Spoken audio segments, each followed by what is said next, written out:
Desliguei o Skype. Já estamos ao vivo. Esperamos um pouquinho para fazer a introdução. Nós estamos com 12 participantes já nos ouvindo. Ótimo, bom dia. Fique à vontade, bom dia, pode começar. Olá, Flávia. Vamos começar, né? Bom dia. Bom dia. Então, bom dia a todos.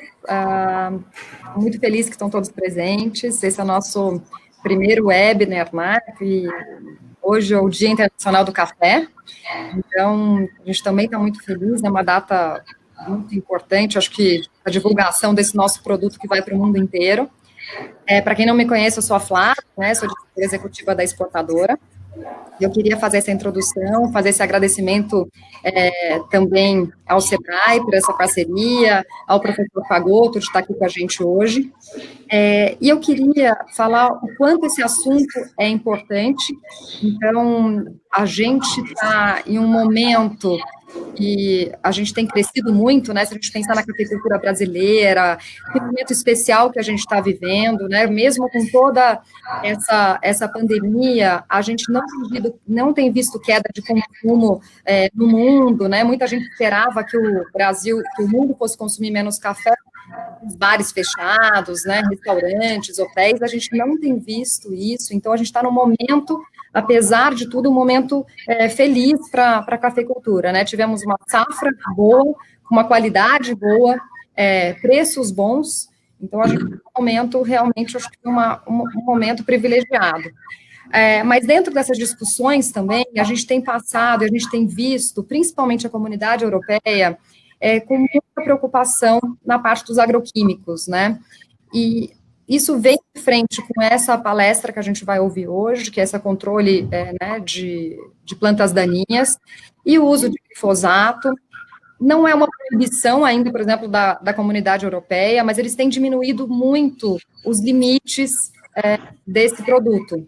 Então, o que a gente vai ouvir também dessa parte do professor Cláudio, é um pouco como a gente consegue usar isso da melhor forma possível, né, diminuir a parte dos riscos que a gente corre, e trazer benefícios econômicos também para os produtores, né, então eu acho que a gente não está falando só da parte da sustentabilidade e só da comunidade europeia, que a gente não pode fazer, mas coisas que são boas para a gente aplicar no campo, que isso vai ter um retorno econômico também para o produtor, então, eu acho que essa é a mensagem, a gente tem que estar atento, tanto com as tendências, que a tendência hoje é atenção ao uso de agroquímicos, um uso mais consciente, com boas práticas, né, então, essa é uma tendência que está crescendo muito no mundo e veio para ficar, acho que não tem volta, e também o tanto que isso vai trazer de benefício. Essas boas práticas têm um retorno, não é só de um lado, né? Ela tem retorno para nós, produtores, também. Então, quero agradecer novamente, que vocês sempre contem com o apoio da Exportadora, né, nesse percurso. Qualquer dúvida, estamos todos à disposição, tanto a parte comercial, que é um pouco mais a minha área, tanto a parte nossa agronômica, nosso técnico de sustentabilidade. Então, quero colocar também à disposição e uma boa palestra a todos. Espero que aproveitem. Muito obrigado pelas palavras, Flávia. Bom dia a todos. Todos bem-vindos à nossa primeira live. Exportadora de café Guaxupé, né, e o Sebrae, agradecem a presença de todos vocês. Meu nome é Antônio Marcos, sou engenheiro agrônomo comercial da Exportadora e serei o mediador dessa nossa primeira live. Em nome da Exportadora, a gente gostaria de agradecer o apoio da Lucilene, né, do nosso coordenador de sustentabilidade, o João Paulo Brito, seu time de sustentabilidade, a Líbia do nosso marketing. E passo a palavra um minutinho para a nossa parceira do Sebrae, Lucilene. Bom dia Guaxupé, bom dia toda a região, bom dia família exportadora de café Guaxupé. É uma satisfação para nós do Sebrae Minas contar com essa parceria num dia tão importante para o nosso território, né, Dia Internacional do Café. Nós sabemos que o nosso território, né, a geração de empregos, né, a geração de renda para o nosso território é o café. E eu fico muito feliz de fazer parte desse dia tão importante para todos nós. O professor Pagotto hoje vai falar um pouquinho sobre um tema, né, atual, nesse momento, necessário para o dia a dia, para a produtividade com maior qualidade, com maior rentabilidade. E eu agradeço, em nome do Sebrae Minas. Saibam que o Sebrae, ele é parceiro da micro e pequena empresa, ele é parceiro do produtor rural. Contem sempre conosco e eu desejo um bom evento para todos. Marquinhos, obrigada. Obrigado. Apenas frisar um minutinho, um detalhe, eu não sou técnico do campo, eu sou agrônomo da exportadora, essa plataforma é do Sebrae, então apenas esse detalhe aí. Nosso palestrante é o professor engenheiro agrônomo, Sr. Cláudio Pagotto, é doutor em fisiologia vegetal e atualmente é professor da Universidade Federal de Viçosa, florestal. Então, o professor irá abordar os assuntos e as perguntas. Você pode estar nos enviando no chat e no final a gente vai responder ao vivo. E, professor, é um prazer recebê-lo. Ter uma ótima palestra. Muito obrigado. Eu que agradeço, Marquinhos. Obrigado aí pelo convite, né? Lucilene e Flávio também, prazer conhecê-los a todos, né? Pessoal que nos está assistindo também, é um prazer estar aqui num dia tão importante como esse, né? E para falar de um assunto que é a nossa vida, né? Que é café, né? Então, sem muitas delongas, eu vou passar aqui a apresentação, tá certo? E a gente vai iniciar nossa conversa.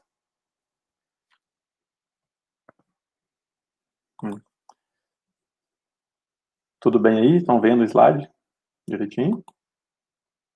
Só me dá um ok. Já estamos vendo sim, Cláudio, fica à vontade. Então, obrigado. A gente vai falar de manejo integrado e sustentável, né, de plantas daninhas na cultura do café, né?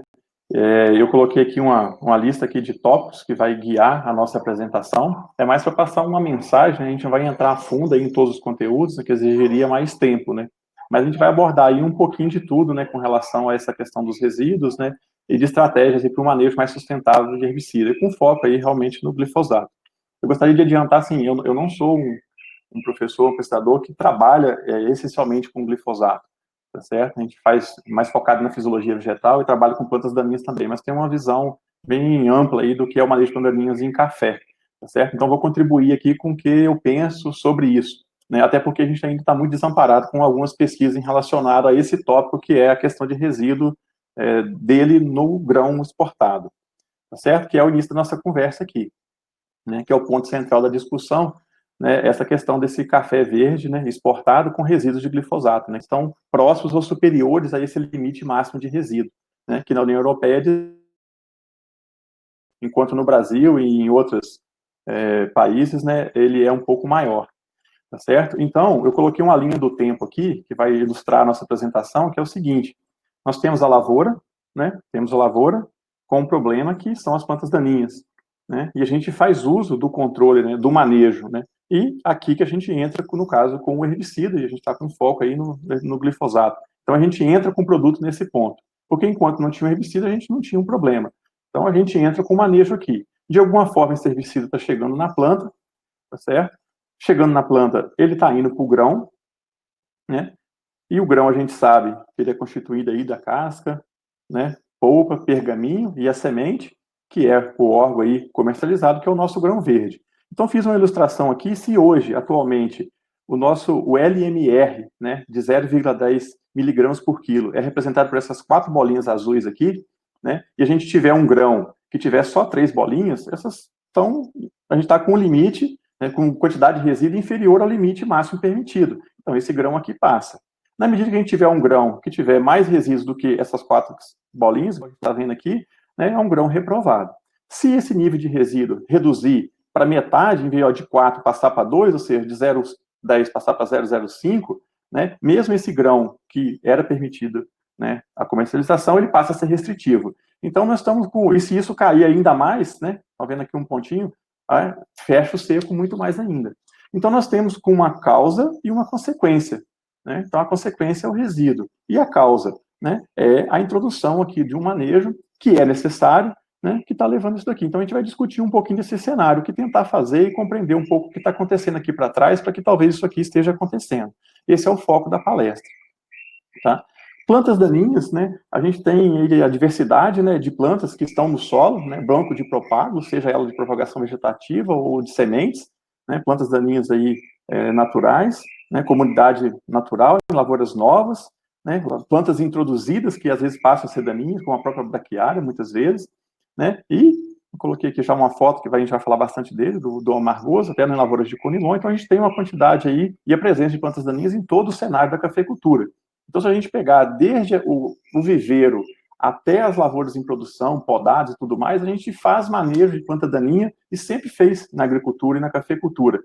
Né? Em todas as fases a gente precisa fazer o manejo de plantas daninhas. E se a gente foca aqui em lavouras adultas, que é o tema aqui nosso proposto, né? E a gente entra aqui, eu trouxe uns dados interessantes do Educampo, do meu amigo Rodrigo, são dados não é do Sul de Minas, são dados do Cerrado, mas que mostram uma coisa muito interessante. No biênio 14-16, né, o manejo de plantas daninhas estava em torno aí de 4,4%, né, do custo operacional efetivo das atividades, né, na lavoura cafeeira mecanizada.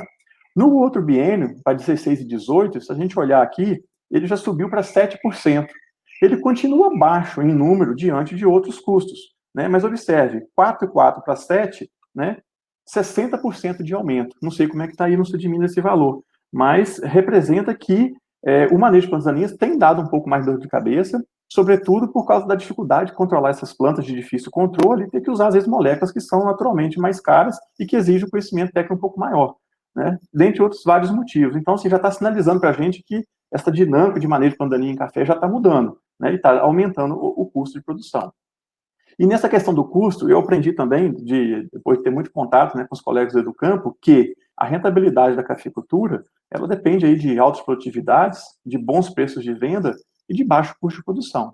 Só que quando a gente pensa em manejo de plantas daninhas, né, veja bem, vocês têm que ter cuidado em pensar em reduzir os custos de produção, né? Se a gente, às vezes, quer pensar em ter mais rentabilidade reduzindo o custo de manejo de planta daninha, cuidado com isso daqui. Por quê? Porque isso pode afetar muito fortemente a produtividade. Então, tome muito cuidado, porque mexer nisso aqui, quando a gente fala em planta daninha, a gente pode sair um tiro pela culatra e ter perda de crescimento e produtividade, que é o que eu vou abordar aqui para vocês. Tá bom? Então, fiquem atentos a essa questão do manejo. É uma coisa que não dá para se mexer, né? Perfeito? Essa é a primeira parte, né, mais introdutória.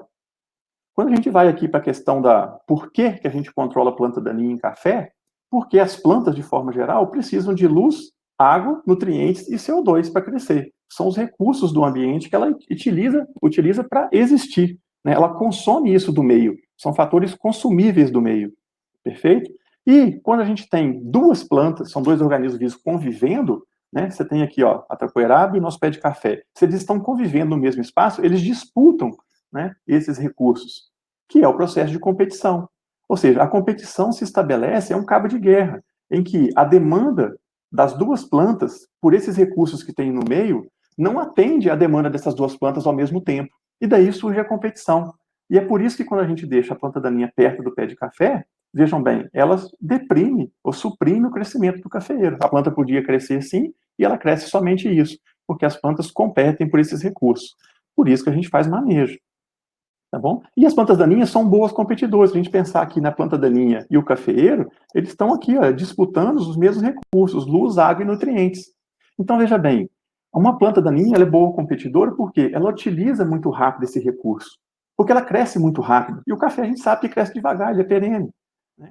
E outra, quando o recurso está ficando escasso, imagine água, não é? Escassez hídrica. Tem plantas que continuam crescendo, plantas daninhas, quando o café às vezes está sofrendo. Tá bom? Eu trouxe um exemplo disso daqui, olha. Pensando num cafeeiro e uma planta de picão. Vejam bem, o café é de crescimento lento, a planta daninha é de crescimento rápido, né? Então, quando a gente pega uma planta de café que cresceu sem competição, depois do transplantio 3 meses, ela está desse jeito. Essa planta que cresceu com competição, veja, ela está abafada aqui. Então, essa competição estabelece e deprime o crescimento do cafeeiro, né? E pensando aqui em café novo, é justamente a região que a gente vai ter que suprimir a competição, que é justamente o café está com um sistema radicular ainda muito incipiente, né? E é a faixa que a gente aduba. Então, a gente não vai deixar essa planta aqui perto do pé de café.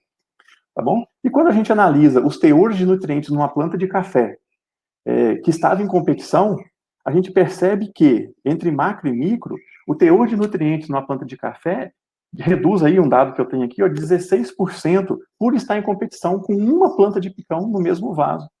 E quando a gente olha a planta de picão, a gente percebe que na matéria seca dessa planta daninha, ela tem mais do que 2,5 vezes, em média, mais nutrientes acumulados, né, do que a planta de café. Então, as plantas daninhas, via de regra, trabalham com a concentração de nutrientes muito elevada no tecido. E daí o problema da competição, que ela acaba o quê? Na medida que aumenta as espécies de plantas daninhas, ou o número delas, né, o crescimento do cafeeiro é diminuído, como vocês estão vendo aqui nas fotos. Daí a gente faz manejo. Né? E essa foto aqui eu trouxe já meio provocativa, porque quando a gente pensa em competição por água e por luz, né, e pensa aí sobretudo em braquiária no cafeeiro, que hoje é algo sem volta na cafeicultura, né, antigamente, na época que a gente estudava 20 anos, ninguém falava em introduzir braquiária no meio do café. Hoje a gente recomenda, mas ela tem uma planta que tem que ser levada com rédea curta, porque se ela entra na linha, ela tem uma forte eficiência. Né? A gente não tem tempo aqui para discutir a fisiologia das plantas, né, para explicar isso daqui, mas é uma planta que se colocar junto com o café, né, o cafeiro não tem chance de competir com ela de igual para igual, tá certo? Porque essa planta tem alta eficiência do uso da água, tem uma alta eficiência do uso da radiação, né? E por mais que a gente não tenha, assim, chance aqui pelo tempo, né, é uma situação que não pode acontecer no campo nunca, né? Então a gente tem que ter muito cuidado na hora de introduzir essa espécie, né, de tirar essa planta daqui, porque ela vai ganhar a competição com o cafeeiro e vai suprimir o crescimento das plantas. E eu vou mostrar para vocês mais para frente que esse crescimento, uma vez suprimido, isso impacta a produtividade lá na frente, não tem volta, tá bom?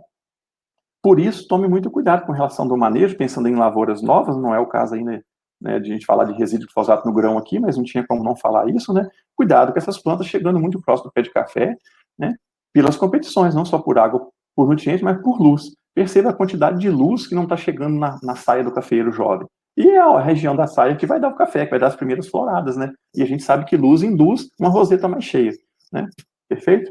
Então, assim, lavouras novas, existem dezenas de trabalhos científicos, não é coisa de trabalhinho, né? São trabalhos científicos que mostram que as lavouras jovens, de fato, são muito comprometidas pelo manejo, né? E esse manejo errado reflete na produtividade lá na frente. Então, a gente tem que cuidar das lavouras desde o início. Só que nem tudo é ruim. Existem também uma dezena de trabalhos, coloquei alguns aqui, que mostram, trouxe algumas fotos ilustrando, que é possível, sim, a gente fazer o manejo dessas espécies de forma adequada, sustentável, suprimindo a competição, né? E melhorando atributos do solo, químicos e físicos do solo, e da própria cultura de café. Então, existe o jeito certo de fazer, né? Pode dar errado? Pode. Tudo é questão de manejo. Então, a gente tem que encontrar esse caminho aí, porque tem coisas muito boas acontecendo com relação a esses manejos. Tem que procurar o caminho e fazer. Com relação a questões positivas das plantas daninhas no café, a gente não pode esquecer. E eu faço questão de mostrar isso aqui para vocês. Olha esse dado aqui. Esses dados, não, esse aqui desse gráfico, não é com café, mas ele mostra o papel da cobertura vegetal sobre o solo, reduzindo a temperatura. Então, veja, no eixo Y, temperatura do solo. No eixo X, né, as horas do dia. Observem, né? Esse sistema aqui, essa curva aqui, é um solo sem planta daninha, sem cobertura viva e sem cobertura morta, sem palhada. Olha a temperatura do solo às 2 horas da tarde, 38 graus. Esse sistema aqui, esses gráficos, né, confiem em mim, né, o trabalho está aqui para vocês olharem, é um solo que, com planta daninha ou cobertura viva, ou com cobertura morta. Seja ela viva ou morta, olha a temperatura para onde já caiu. E esse solo aqui é um solo com planta daninha, ou seja, com cobertura viva, e também com adição de palhada. A temperatura caiu mais um pouco. Então, nós estamos falando que a cobertura do solo reduz a amplitude térmica do solo. E a gente aprendeu lá atrás, né, com os nossos fisiologistas, olha só, na década de 50, o Dr. Franco mostrava para a gente que o quê? As raízes do café crescem muito bem em temperaturas mais amenas, 23, 25, 28 graus. Né? E essa camada superficial do solo exposta às temperaturas altas, a gente vai ter problema de crescimento de raiz aqui, que é o local, muitas vezes, que está toda a fertilização, né, que é colocada no solo. Então, muito cuidado com essa questão da exposição do solo. É algo que a gente tem que tentar reverter isso na cafeicultura, ao mesmo tempo que a gente consiga evitar a competição. Então, a gente tem que sair dessas situações mais drásticas, né, de manejo e tentar buscar situações mais conservacionistas. Né? Nem sempre é fácil, mas hoje já tem tecnologia, conhecimento e manejo, né? Tem que ver a questão do custo disso daí para tentar fazer isso daqui. O que não pode é tentar fazer e ser relapso, que pode dar muito errado. Então tem que ter cuidado ao se introduzir as espécies no meio da entrelinha do café. Tem efeito positivo, mas pode ter sido negativo. Ok, pessoal? Outra mensagem para falar para vocês é o seguinte, nesse sentido que é preciso tirar a planta daninha na linha e é preciso deixar a planta daninha na entrelinha, a gente tem a faixa de controle. Então, qual que é a faixa de controle ideal? O ideal, teoricamente, é o quê? Que a gente faça essa faixa de controle daqui para cá máxima o suficiente, maior possível, para tirar a competição por água, luz e nutrientes do pé de café. Só que, ao mesmo tempo, já que isso aqui é bom, manter a vegetação na entrelinha, essa faixa de controle, ela tem que ser o quê? Mínimo possível para a gente, o quê? Aproveitar essa vegetação na entrelinha e gastar menos herbicida aqui na linha. Então, existe aqui o que a gente chama de uma faixa de controle ideal, que para cada caso pode ser um caso. E eu mostro para vocês um dado interessante, que é isso aqui. É o único trabalho que eu conheço, feito com café, que quantificou efeito da faixa de controle lá na produtividade do cafeeiro. Então, observe. Aqui tem a colheita da primeira safra, segunda e terceira. Né? Eu vou mostrar para vocês, assim, resumindo, este pontinho preto aqui no gráfico mostra a produção de grãos de uma planta de café que teve, desde o seu transplantio, uma faixa adequada de controle, a largura daquela faixa adequada, tá bom? Ou seja, que não teve competição com planta daninha, produziu isso. Este pontinho aqui, ó, é uma faixa inadequada desde o transplantio. Teve a faixa de controle, mas ela foi de 50 centímetros ao longo de toda a vida dessa planta até a primeira safra. Olha o que aconteceu.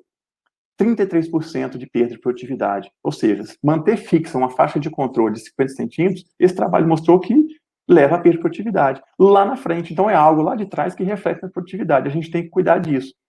Né? E nas outras safras também. Em média, né, vai caindo a produtividade. Então a gente tem claro que o quê? A largura da faixa de controle afeta a produtividade. Em média, aí, ó, 42% nessas 3 primeiras safras. Então fiquem muito atentos a isso.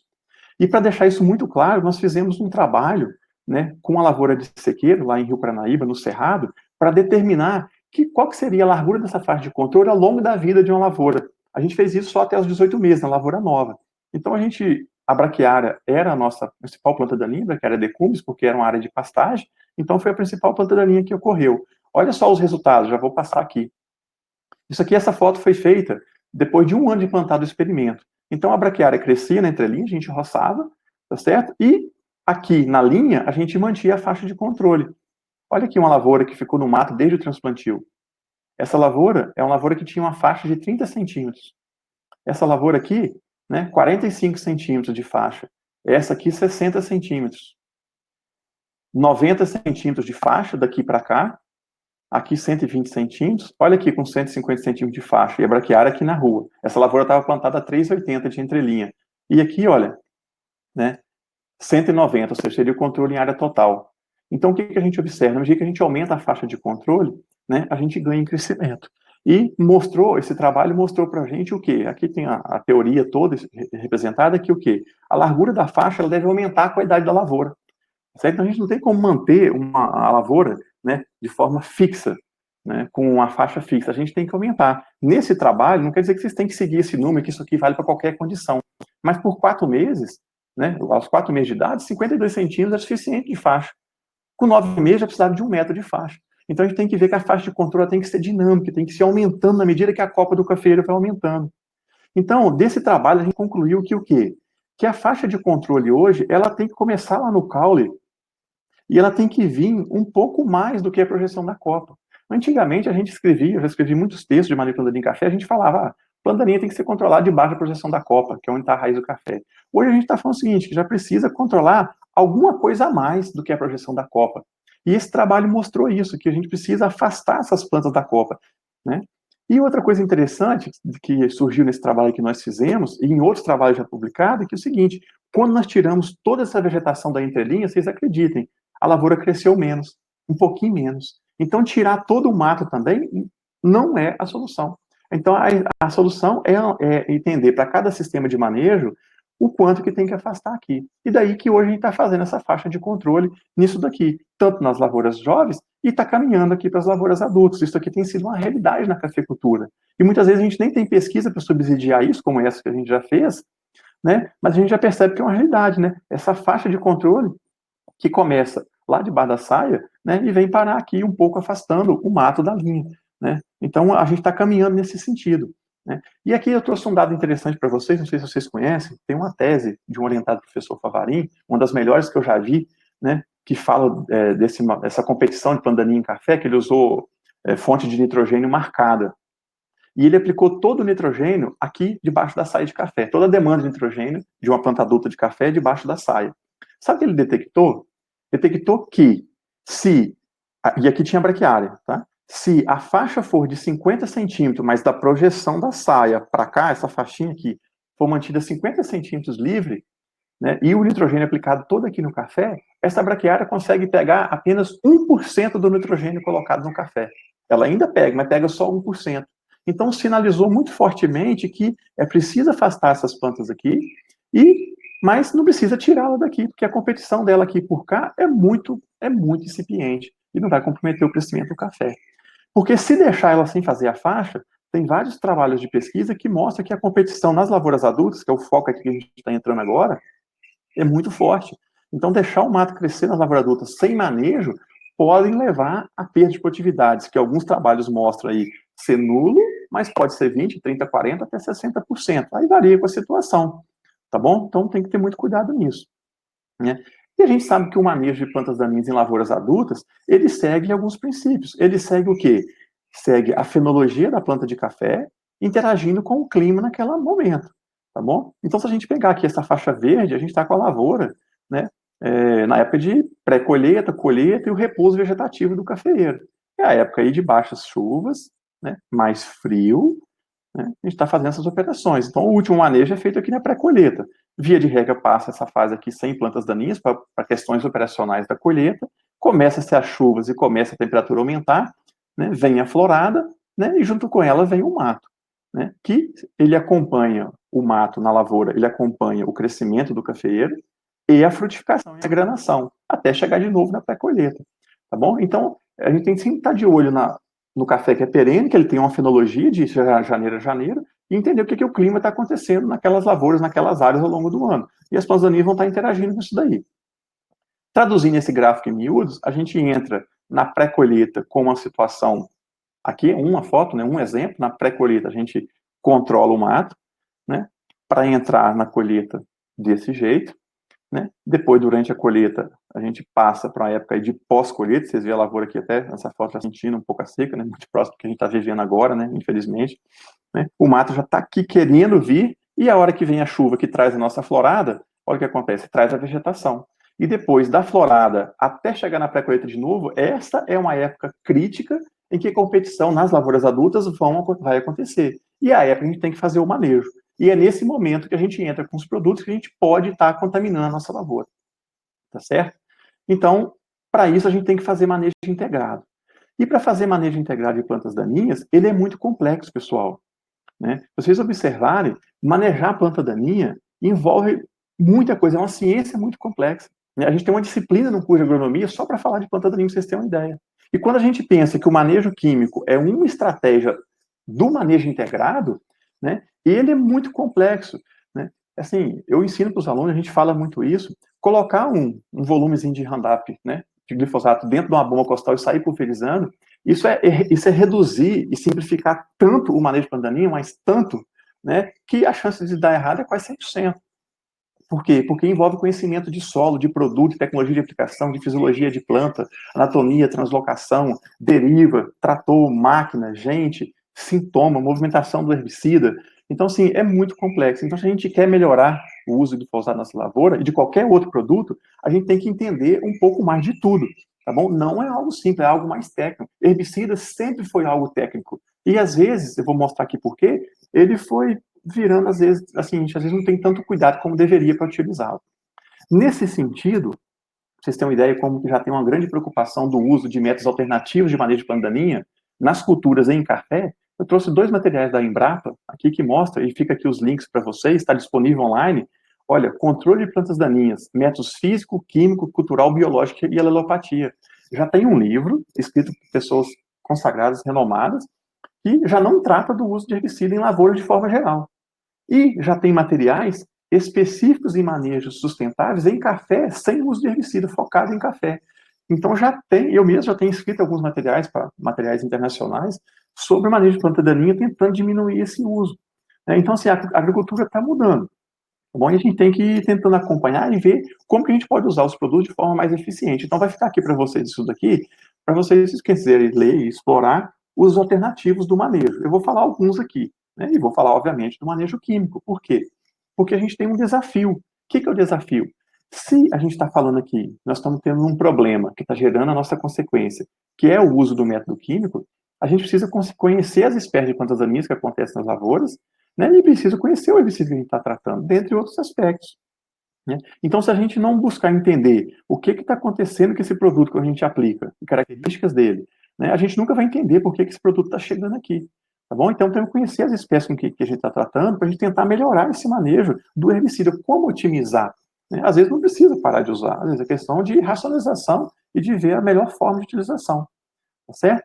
Então, assim, quando a gente fala em manejo integral de planta daninha, a gente precisa conhecer as espécies. Assim, é difícil a gente querer fazer manejo sem entender que espécie que está na área e o potencial que ela pode ter. E eu vou passar essa mensagem aqui para vocês. Né? Então, veja bem, se a gente conhece que a corda de viola tem esse potencial de chegar a isso aqui na cafeicultura, né? E ela cresce aqui, ó, ela germina lá perto do tronco, isso tem onerado o custo de produção também. Se a gente sabe desse potencial, a gente tem que controlar ela jovem. Né? A gente não vai deixar isso chegar lá. Isso é um princípio básico em manejo de planta daninha, controlar ela antes de produzir semente para muitas espécies, mas controlar ela jovem, que é a hora que a gente pode usar a menor dose do herbicida e que a gente consegue o menor posicionamento com a menor intoxicação do café. Então a gente tem que controlar essas espécies quando ela é jovem. E tem tecnologia para isso, tem tecnologia de produto e de máquina para isso. Né? E outra, é uma espécie que tem dormência. Então essas sementes vão estar sempre germinando na cultura. Então a gente não pode deixar ela produzir semente, né? E não pode espalhar essa semente na lavoura. São coisas básicas, elementares. Só que se a gente não cuidar disso daqui, a planta, ela está lá, ela é uma planta no hectare, e daí a pouco ela é 1000. E depois a gente não segura mais, e o manejo vai ficar caro. Então conheçam as espécies que tem na área e tentar melhorar o manejo. E o grande exemplo, outro, é o amargoso, que tem dado muita dor de cabeça aqui na cafeicultura e na agricultura brasileira de forma geral. Né? Já tem trabalhos e muitas pesquisas sendo feitas com amargoso e mostrando que, olha só, o crescimento do cafeeiro ele vai sendo diminuído na medida que as plantas de amargoso vão ficando próximas do pé de café. Então a gente não pode deixá-las também. Agora, o que é importante aqui é conhecer a espécie. O amargoso, assim como o café, ele é uma planta perene. É uma planta perene, ele vai estar lá sempre. É uma planta, olha só, entouceirada. Isso está no livro, desde que Lourenço escreveu, que essa planta foi identificada, a gente já sabe disso há décadas. E a gente esquece, é uma planta que forma touceira. E olha a coisa curiosa aqui, curiosa e interessante. Ela é rizomatosa, ela forma rizoma lá no sistema radicular. Se a gente ignorar as características da planta, a gente está fadado a errar no manejo, e é isso que tem acontecido. Esse pesquisador mostrou o seguinte, né, que o pé de amargoso, a planta de amargoso, ela é 20% a matéria seca da planta inteira, ela é 20% raízes e rizomas, 50% é folha e inflorescência, 30% é colmo. Né? Veja bem. Ele mostrou também que, pegando a planta inteira, esse é o crescimento da planta de amargoso. Veja, ela vai florescer, nesse ensaio que ele fez, nessa época do ano, 60, 70 dias após a germinação, ela vai florescer. Então, ela vai dar flor aqui. Percebam, até aqui é uma planta muito pequena, até 60 dias. Depois, olha como é que ela dispara a crescer, porque ela vai formar folha e inflorescência. E colmo. Outra coisa que ele mostrou é o seguinte, aos 45 dias, o amargoso forma rizomas. Então, antes dele florescer, ele cria a estrutura de reserva na raiz. Então, olha só, 45 dias após a emergência, ele forma os rizomas nas raízes. Esses rizomas são estrutura de reserva. E glifosato nenhum vai matar isso daqui. Tá certo? Então, veja, qual que é a grande estratégia? Se a gente quer mexer com amargoso em café, a gente tem que parar de ficar aplicando herbicida em lavoura, em planta entouceirada. A gente não vai conseguir. Tá certo? A gente tem que tentar pegar essa planta jovem, até 30 dias. Isso tem feito, não só no café, mas para todas as culturas de forma geral, que estão com o amargoso, tem que caminhar nesse sentido, controlar ela jovem. Tem trabalhos aí, olha, com quase 3 quilos de glifosato, 3 quilos de ativo, tá? Aplicado, e não mata essa planta. Então, veja, como conhecer a planta é importante para a gente ajustar o manejo. Então, a gente tem que controlar o amargoso precocemente, né? E, de repente, lá precoce, porque quem sabe o glifosato não controla ele? O problema é querer aplicar ele nessa planta adulta. E outro, o risco de intoxicação é muito grande do café, porque ele está muito alto. A gente vai levantar a barra de pulverização e a gente vai intoxicar a saia do café. Então, pessoal, o manejo de planta daninha não é só a molécula, ela sempre é muito boa. Né? Ela é a estratégia de aplicação e de conhecer a espécie. Nessa questão do amargoso, eu trouxe uma coisa curiosa para vocês, que é a questão da resistência. Hoje, o amargoso já tem resistência no Brasil, né? Não quer dizer que vocês tenham na lavoura de vocês plantas daninhas resistentes ao amargoso, tá? É uma planta naturalmente tolerante por causa dessa estrutura de reserva, mas já tem mapeado os mecanismos de resistência. E olha os dados interessantes que eu trouxe para vocês aqui. Em 1988, nós tínhamos, né, quatro produtos comerciais, só 4 produtos comerciais comercializados a glifosato, em 88. Em 2005, olha só, passaram-se 17 anos, né, aumentou 16 moléculas, 16 produtos à base de glifosato registrado comercial. De 2005 para 2011, com a caída de patente, questão da soja transgênica, né, em 6 anos aumentaram 19 moléculas. Né, e depois de 2011 para 2018, em 7 anos, aumentaram aí mais 6 moléculas. Então, o número de produtos disponíveis para aplicação aumentou, junto com as marcas comerciais totais de herbicidas que existem no mercado hoje. Hoje, em 2018, nós temos 311 misturas e produtos puros de herbicida, marcas comerciais, em torno de 100 moléculas de produtos ou misturas, mas marca comercial tem muito. Então, assim, diversificou, aumentou demais a disponibilidade de produtos no mercado, com preço mais competitivo e o uso um pouco mais indiscriminado. Isso fez o quê? Com que esse amargoso, trapoeraba e outras mais começassem a escapar ao nosso controle.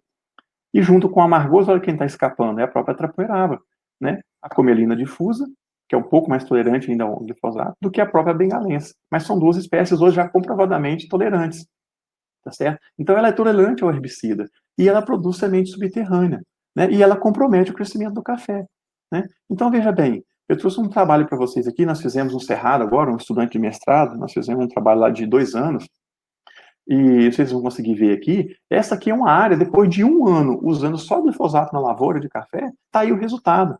Isso aqui vale para o amargoso, aí falei para a erva quente, para burro, para outras espécies tolerantes ao herbicida. O que a gente faz? Olha, a gente seleciona a trapoeraba, porque ela não morre com a dose que a gente aplica. E essa dose mata as competidoras do lado dela. Isso é um princípio básico. Então, a gente fala, não, o glifosato não mata a trapoeraba. Não mata porque a gente usou na dose errada. Né? Então, tem estratégia hoje, inclusive, se quiser, a gente pode controlar a trapoeraba com glifosato, mas tem que aplicar as doses cheias, tem que fazer reaplicação. Só que a gente, às vezes, não quer isso. O problema é aplicar a subdose, e a gente seleciona esse vídeo aí e mostra isso para vocês. Então, a gente tem que mudar o manejo, e tem que usar outras moléculas nesse processo, usar misturas de herbicida, fazer aplicações sequenciais, né, para a gente conseguir lidar com essa molécula. Ficar querendo bater de frente, a gente só vai tomar porrada, né, e não vai conseguir fazer manejo. E essa espécie aqui, ela tem semente subterrânea. Então, se a gente conhece que essa espécie tem sementes subterrâneas, muitas vezes, na hora que a gente matar essa parte aérea com um produto que não é sistêmico, né, mata a parte aérea com herbicida de contato, muitas vezes a área é infestada. Pô, mas eu matei a parte aérea, ela é infestada por quê? Se for essa espécie, porque ela vem de semente. Então, assim, eu queria deixar essa mensagem aqui, nessa parte da palestra, apesar de estar falando rápido, que se a gente não conhecer essas espécies e essas limitações, a gente não vai fazer manejo eficiente e uso racional de qualquer herbicida, não só do glifosato. E entrando aqui no controle químico, propriamente dito, e falando aí do glifosato, a gente vai falar aí de problemas e soluções. Hoje, peguei aqui dados de 2018, do manual do Guia de Herbicidas, né? Hoje, registrado para o café, nós estamos aqui com 19 produtos, moléculas, e 2 misturas. E já tivemos uma perda agora recente, que é o paraquat. Então, já diminuiu um pouquinho. Tá bom? Isso aqui é o que nós temos para lidar na cafeicultura hoje. Tá certo? O glifosato está aqui.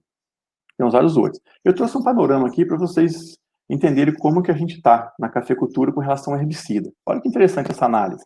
Em 2005, né, de 2005 para 2011, a gente ganhou um produto no mercado para registro e uso em café, que foi o Alai aí no metilsulfurometílico. De 2011 para 2018, nós ganhamos aqui mais 5 produtos, né? O clorimuron registrado, a mistura de uron com sulfentrazone, que é o Stone, o alho, o Danziflan, né? O Quizalofop, que é o graminicida, junto com cletodina, e o HIT, né, que é o saflofenacil. Então, ganhamos 5 moléculas. Só que nesse período perdemos 2 e perdemos 3. Então, a gente ganhou 5, ganhou 6 nesse período e perdeu 5. Tá bom? Então, veja, se a gente voltar no tempo e voltar lá atrás, em 1988, olha só que interessante.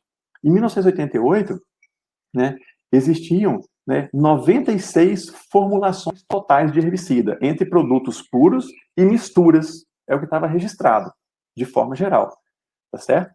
Para uso de herbicida total, tá bom? Veja bem, desses 96 produtos puros ou misturas, 36 eram usados na cafeicultura, registrados para o café. Isso dá 38%. Sabe como que está agora? Em 2018, dos 102 produtos registrados hoje de herbicida geral no Brasil, né, 19 estão registrados para o café, que são esses dessa tabela que vocês estão vendo. Então, o que aconteceu? Lá em 1988, nós tínhamos mais abundância de molécula para uso do que a gente tem hoje, proporcionalmente ao que tem de herbicida no mercado. Então, ao longo do tempo, a cafeicultura não foi tão olhada assim com relação ao herbicida diante de outras culturas. E, pasmem vocês, desses 19 produtos, moléculas e misturas que a gente usa na cafeicultura hoje, 9 deles aqui, são os mesmos que a gente usava lá em 1988. Então, nós estamos trabalhando há 30 anos na cafeicultura com os mesmos 47%, 50% dos herbicidas que tinham há 30 anos. E só mudou 50%. Bom, não sei como é que vocês veem isso, mas a gente tem muito a avançar. Tá bom?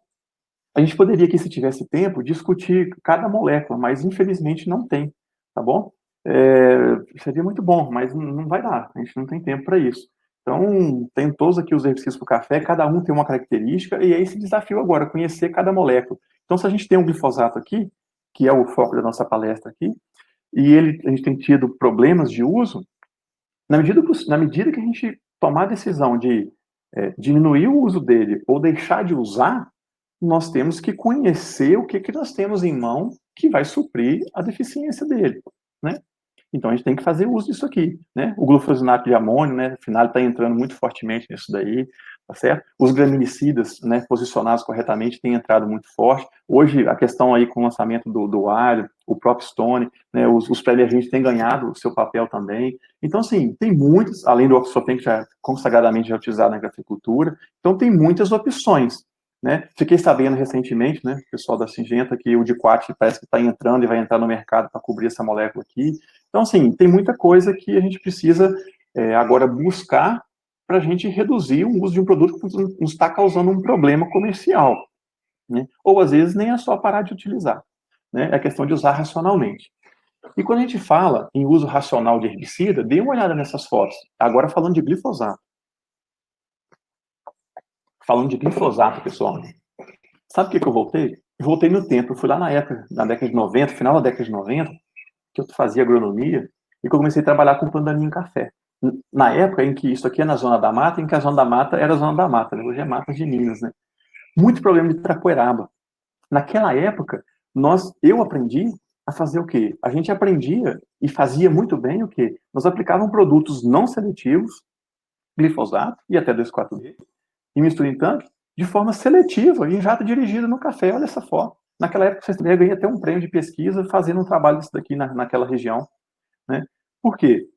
A gente fazia corretamente, né? Fazia corretamente, olha aqui, a gente aplicava com todo o aparato, com a ponta de pulverização abaixo da copa do café, em jato dirigido, né?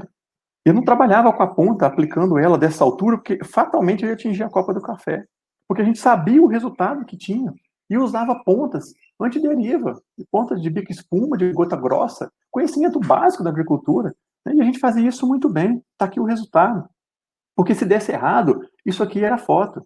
Se der errado, a foto é essa, que é o que a gente às vezes vê nas lavouras hoje. Sintoma típico de intoxicação do glifosato. A gente vê aí nos ponteiros, na parte nova da planta de café. Tá bom? Então, assim, a gente já conseguiu fazer isso melhor, né? Mesmo na lavoura nova lá atrás. Por que será que a gente não consegue fazer isso nas lavouras adultas nossas hoje? Então, olha, eu trouxe aqui um exemplo para vocês. Tentei garimpar aqui 3 fotos de uma vegetação um pouco mais baixa, uma vegetação já não tão baixa, mas um pouquinho mais alta, e essa situação aqui, olha, chegando aqui na época, eu conheço essa foto porque foi eu que fiz, né, na pré-colheita do café.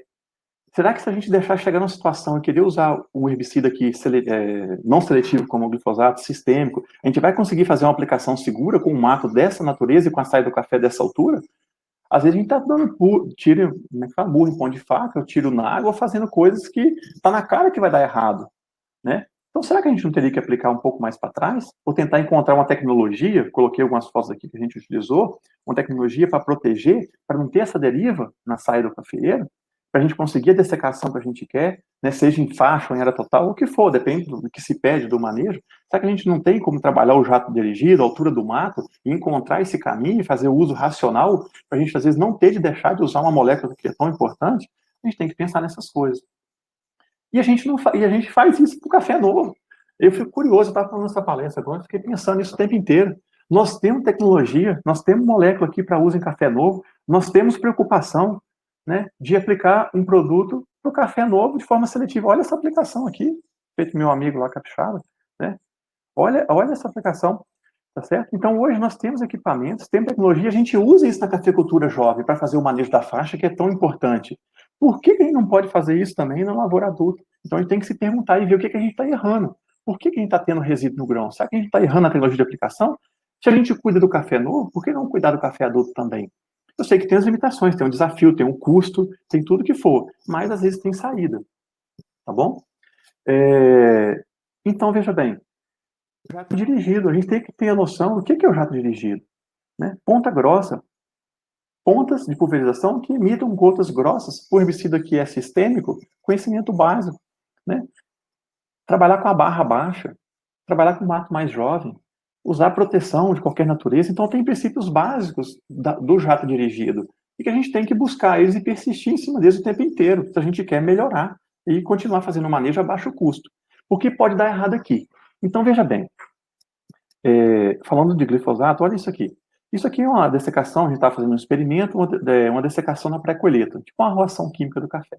Nós estávamos aplicando aqui produto numa faixa de 2 metros. É uma lavoura aqui alta, adulta, plantada de 4 metros de faixa. E tinha 2 metros de faixa livre. Eu estou com uma barra aqui de 4 pontas, trabalhando a 50 centímetros do alvo. Como vocês veem aqui, 50 centímetros. Só que nessa altura também, eu tenho o quê? Apesar de ser uma lavoura velha, que a mecanização já subiu um pouco a saia do café, eu tenho ramos da saia baixo aqui também. Então, veja bem, a gente fez a aplicação com a melhor calibração possível, a gente faz com a pesquisa, tudo direitinho, aplicando a dose milimétrica que a gente quer do herbicida. Eu atingi meu alvo, né, que é uma aplicação em pós-emergência. Tá aqui o botão de ouro, a cobertura boa. Agora, olha a saia do cafeeiro.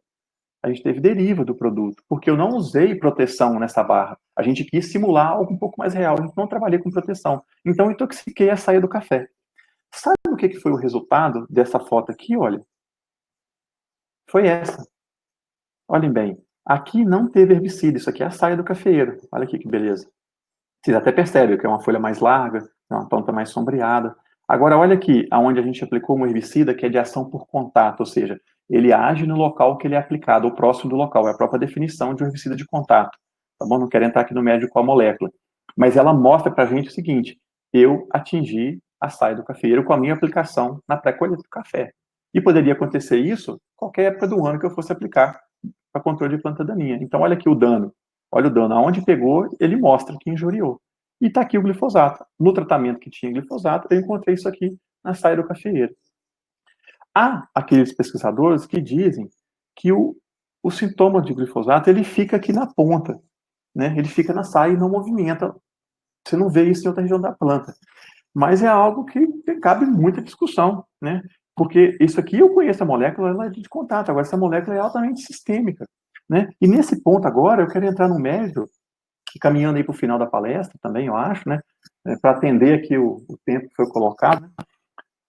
Vamos falar um pouco do café, da fenologia, como que o manejo de planta daninha está entrando dentro da cafeicultura, né? Então, veja, se a gente conhece que desde a florada do café, né, esse aqui é um exemplo, pessoal, de uma florada que aconteceu, olha, em 28 de setembro. Curiosamente, hoje é, né, dia 1º de outubro, nós estamos muito próximos dessa data. Nós estamos vivendo com florada agora na cafeicultura, né, daquela chuva que deu ali atrás. Então, é muito próximo da situação que a gente está a vivenciar agora na cafeicultura. Então, aqui tem um exemplo. O café passa pelo chumbinho, nós conhecemos isso muito bem. Ele passa pela expansão rápida, né, vai até janeiro, em meados de janeiro, um exemplo, tá bom? Tem a granação, meados de janeiro até março, por aí, abril. Aí depende da época das floradas, isso é um exemplo. E aqui temos a maturação, com colheita prevista aí para meados de junho. Estamos falando aqui de 9 meses. E a gente está pensando aí na translocação do herbicida para o fruto. Então, veja, em algum momento, desde a fecundação, que está acontecendo agora, até colher, o produto está chegando no fruto. Você está lá no grão verde, está detectando, ele está chegando lá. E se ele está chegando lá, ele se translocou para lá. Porque o fruto, né, a gente vai ver ele aqui, como é que ele é. O fruto é protegido. Então, um produto só pode chegar dentro do tecido se ele foi translocado para lá, né? Senão, ele chegaria por contato. Muito bem. Observe aqui, como que se dá o crescimento do fruto de café?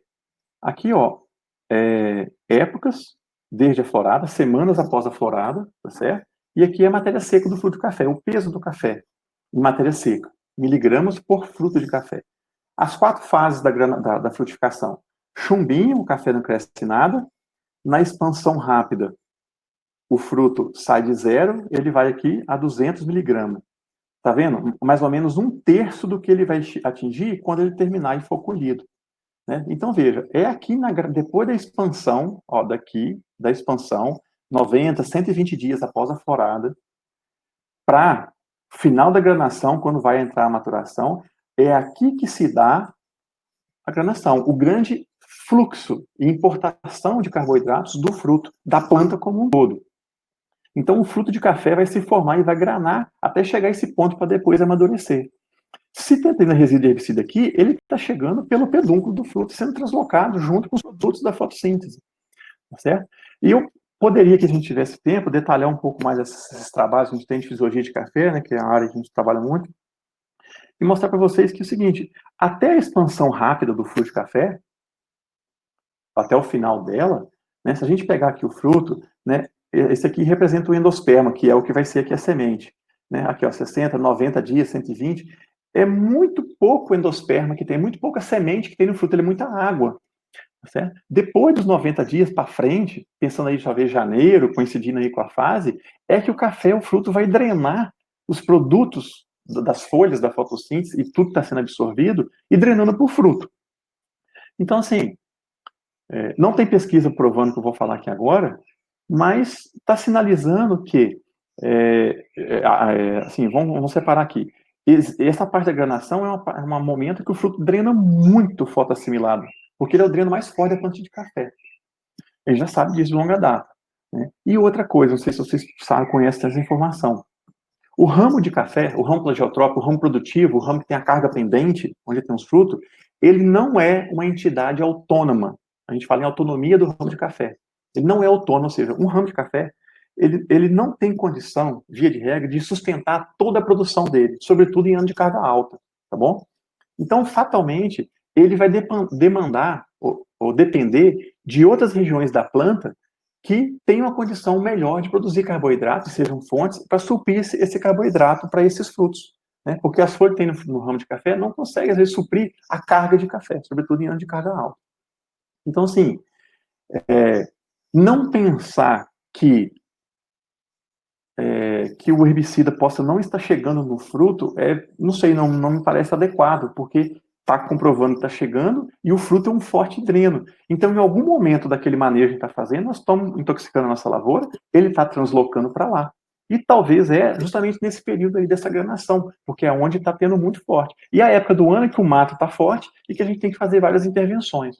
E é justamente esse conhecimento geral que eu estou falando, que eu acho que tem levado o pessoal lá do Espírito Santo, por exemplo, né, aquelas cartilhas que foram publicadas, de tentar usar o glifosato mais do período aí da florada até dezembro, alguma coisa assim, né, e trabalhar ele com mistura de produtos, e depois já deixar de usar na outra época. Eles tiveram algum trabalho lá. Agora, publicado de pesquisa científica para sustentar isso aqui para vocês, eu não tenho, infelizmente.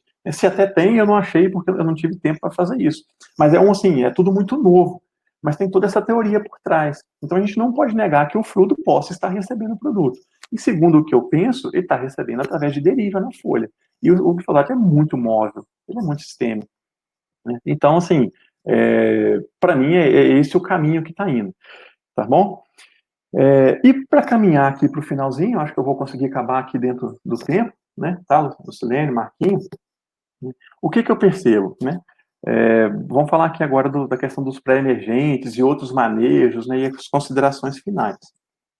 Então, veja bem, para a questão do glifosato, parece que está meio escancarado que a gente precisa saber usar ou não usar. Tá bom? E tentar entender um pouco mais disso. Tá certo? Às vezes é só o como fazer que está dando problema. Muito bem. Se a gente pensa em continuar dentro do método químico como uma estratégia de manejo integrado, e a gente vai para o lado dos herbicidas pré-emergentes, que a gente sabe que tem ganhado muito espaço na cafeicultura hoje. Se vocês voltar atrás um pouco, tirando os produtos usados, o Oxforfen, por exemplo, usado aí na linha de plantio, a gente não falava muito em pré-emergente em café um tempo atrás. Arruação química, são termos que, sei lá, me parece que entraram um pouco em desuso. Depois, com essa questão do controle em faixa, ali debaixo da saia, fazendo aquela faixinha, né, a entrada aí do Indaziflam, né, do Diuron, mais a sulfentrazona, os produtos pré-emergentes estão ganhando um espaço, sobretudo para quê? Para lidar com essas plantas daninhas de difícil controle, para pegá-las da semente, porque é óbvio que é uma estratégia interessante. Se a gente tem dificuldade no controle na pós-emergência, a gente tem que ir lá na pré-emergência para controlar. Não só essas plantas, mas qualquer outra. Né? É um momento interessante. Só que fica aqui uma dica para vocês, é o seguinte, quem for entrar nesse ramo aí de trabalhar com os pré-emergentes, eu sei que pode ter muita gente aqui assistindo a palestra, que tem um conhecimento muito grande nisso daí, né? E poderia aqui dar uma aula sobre o uso desses produtos, né, e dose e manejo, né, porque é muito diversificado e a gente não conhece tudo isso.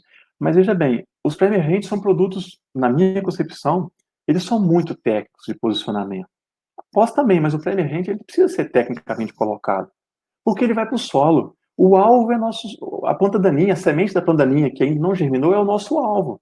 E o solo é o alvo direto ali de interceptação do produto. Então a gente aplica o produto no solo, do solo ele vai para a solução, quando vai, né, porque ele pode ficar retido no solo, e daí ele vai para a planta.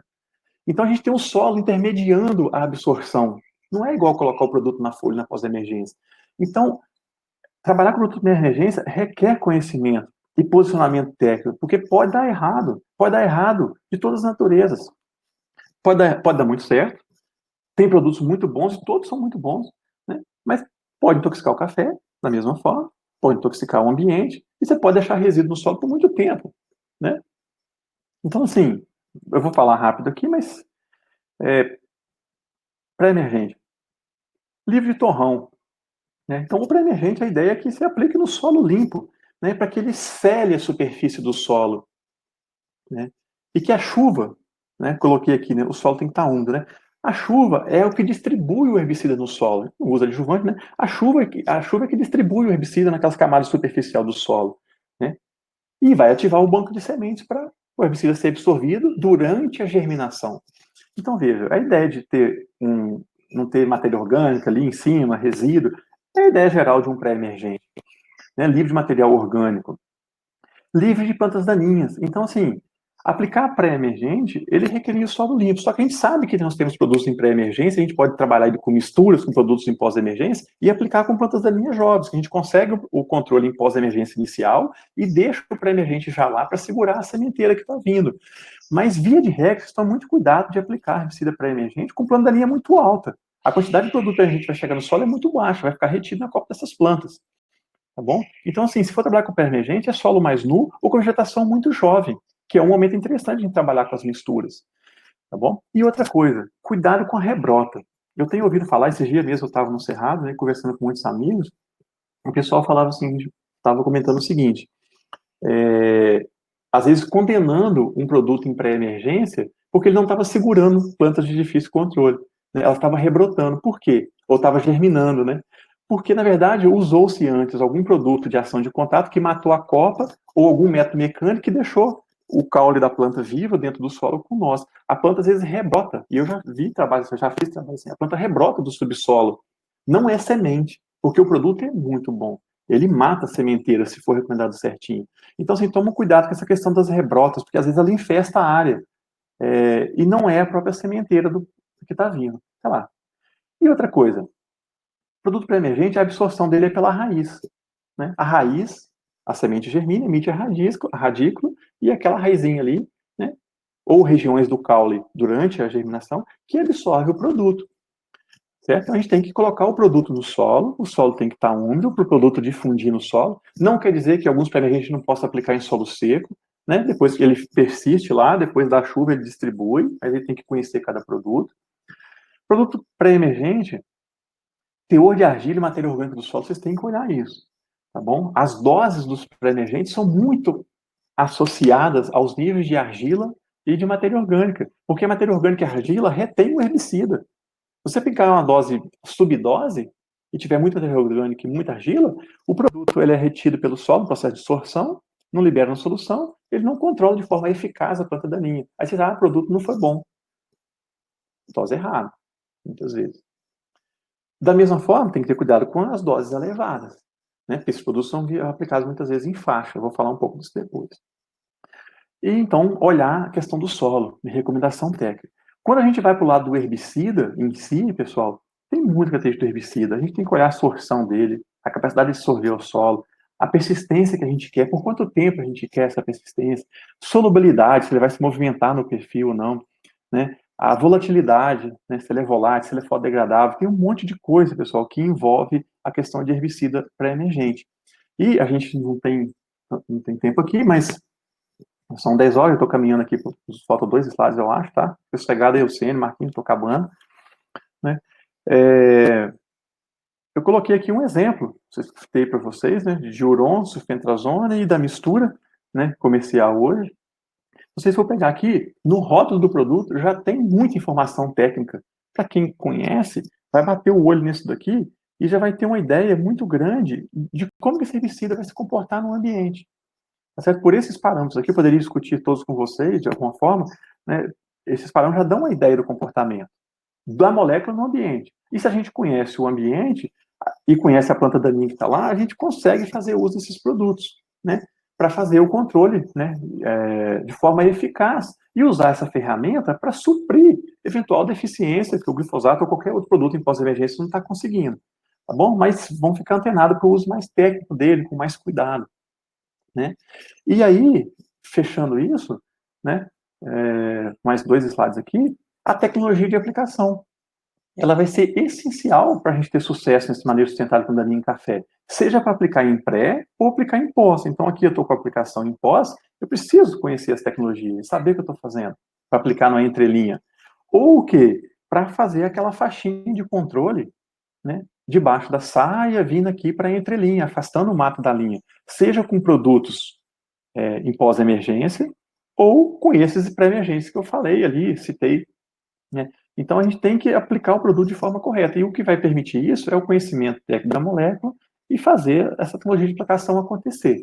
E um dos erros que a gente mais encontra, ou conversa e vê, e é inacreditável que isso aconteça na cafeicultura, e eu conheço relatos, que não cabe aqui falar, mas de produtos que foram, assim, parcialmente condenados, né, de uso na cafeicultura, apesar de ter registro por café, por causa de dose errada utilizada, porque não conhece ainda, ou desconhece, a aplicação em faixa. Quando a gente trata somente uma faixa na lavoura, se eu estou tratando aqui 2 metros da entrelinha, de uma lavoura que está de 4 metros, eu estou aplicando só em 50% da área. Se eu estou fazendo essa faixinha aqui lá do cal, debaixo da copa, né, até essa parte, eu estou aplicando uma porcentagem da área. Então a gente não pode confundir a área tratada, essa parte em verde, nesse meu exemplo, né, com a área de lavoura. O herbicida, qualquer herbicida, ele é recomendado, né, 2 litros por hectare de área tratada. Então, eu tenho que fazer com que a área tratada receba 2 litros por hectare de área tratada. Mas não é 2 hectares por lavoura, tá certo? A lavoura eu vou aplicar só em 50% da área. Então, fiquem muito atentos para descobrir que faixa que vocês estão aplicando, se vocês estão aplicando essa faixinha aqui, a dose que precisa. Porque senão pode dar muito errado. E via de regra que a gente vê é superdosagem. E às vezes a gente vê problema de uso pré-emergente que pode estar intoxicando o café, às vezes está aplicando dose maior porque ele está jogando a dose que deveria ir, às vezes, num hectare, numa faixinha, que seria só 50% da lavoura. Tá bom? Então, sei lá, liga uma luz aí com essa questão da faixa e se preocupem com ela, porque senão a gente pode estar tendo um problema. E é justamente o que a gente não quer quando a gente fala do glifosato, né? Se a gente quer continuar usando herbicida e não ter resíduo no grão, a gente não pode errar na dose e aplicar uma dose mais do que necessária para fazer o controle. Tá bom? Já está tudo conspirando contra a gente, então a gente tem que tentar melhorar o que a gente pode. Né? E a tecnologia de aplicação está aí para isso. E a gente tem conhecimento e tecnologia para fazer. É questão da gente ver a que custo a gente consegue fazer isso aí para manter o produto competitivo. E o penúltimo slide, não podia deixar de falar para vocês do controle mecânico, que obviamente é uma grande alternativa para sair do controle químico, que a gente sabe que é muito utilizado hoje na agricultura. Né? Então, a questão de trinche e roçador aí para as áreas mecanizadas, né, ou semi-mecanizadas aí com roçador, é uma realidade nossa. E ela permite que você faça o manejo das plantas daninhas de uma forma interessante, eficiente e com certos benefícios, né? Tem que tudo a questão de custo também, tá bom? Então, assim, poderia falar aqui para vocês muita coisa disso aqui. Isso aqui são fotos de um experimento, né? Esse aluno aqui é um aluno meu que defendeu dissertação de mestrado agora no início do ano. Né? A gente fez um trabalho de 2 anos lá no Cerrado, na Platô Azul, mexendo com manejo de planta daninha. E trabalhando com trincha, roçadora, glifosato, parte de controle. Isso é um trabalho muito grande que está em andamento aí por várias safras. Enfim, então a gente detectou, né, nesses manejos, né, existem outros trabalhos publicados que falam disso também, eu estou falando só dos que eu fiz aqui. A gente comparou esses 3 sistemas de produção, né, trincha, roçador, glifosato. A gente chegou que, com a trincha, ao longo de 1 ano de manejo com trincha, só usando a trincha, toda vez que a planta crescia, atingia uma certa altura, a gente roçava, né, ou trinchava. Nós conseguimos, e a gente quantificou, 5,5 toneladas por hectare ano de matéria seca de planta daninha comum que estava na lavoura, como vocês estão vendo aqui. Né? Na roçadora, 4,63. Não teve diferença estatística nesses dados. O glifosato deu muito próximo disso aqui, deu 4,50 alguma coisa toneladas por hectare. Então, assim, a quantidade de matéria seca que é reciclada, que é deixada sobre o solo com o manejo lá no Cerrado, numa região mecanizada, nós conseguimos em torno de 4 a 5 toneladas, né, nesses manejos como um todo. Agora, olha que coisa interessante. Quando a gente usou o glifosato, né, ao longo de, enquanto nós fizemos 5 operações com trincha e 5 com roçador, com glifosato nós fizemos 4. Então, um custo menor. Só que, com o glifosato, a gente teve problema com a trapoeiraba. A gente selecionou, nós tivemos que gastar uma aplicação com outras moléculas para controlar. Certo? Isso dentro de 1 ano, 1 ano e meio, para vocês terem uma ideia. Tá bom? Então, sim, tem essas questões para ser levadas em consideração. Agora, uma coisa muito bacana, que é um dado de primeira mão que eu trago para vocês, é o seguinte. As plantas daninhas que rebrotaram, que eram roçadas, que eram rebrotaram da trincha e da roçadora, nós conseguimos, nessa matéria seca dessas plantas, que foi depositada, nós quantificamos os nutrientes. Então, em relação ao uso do glifosato, o que a gente percebeu?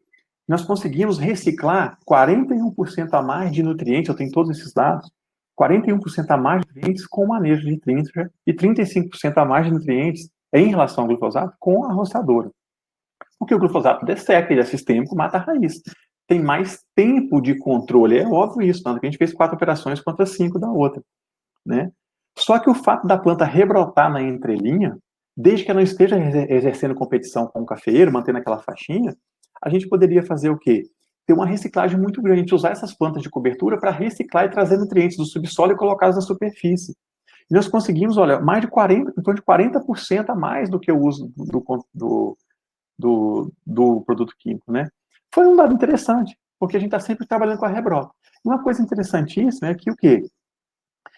Aparentemente, as plantas daninhas, quando elas rebrotam da roçada ou da trincha, o teor de nutrientes que tem nelas, ele é superior ao teor de nutrientes de uma planta que vem de semente, né, que é o caso lá do herbicida sistêmico.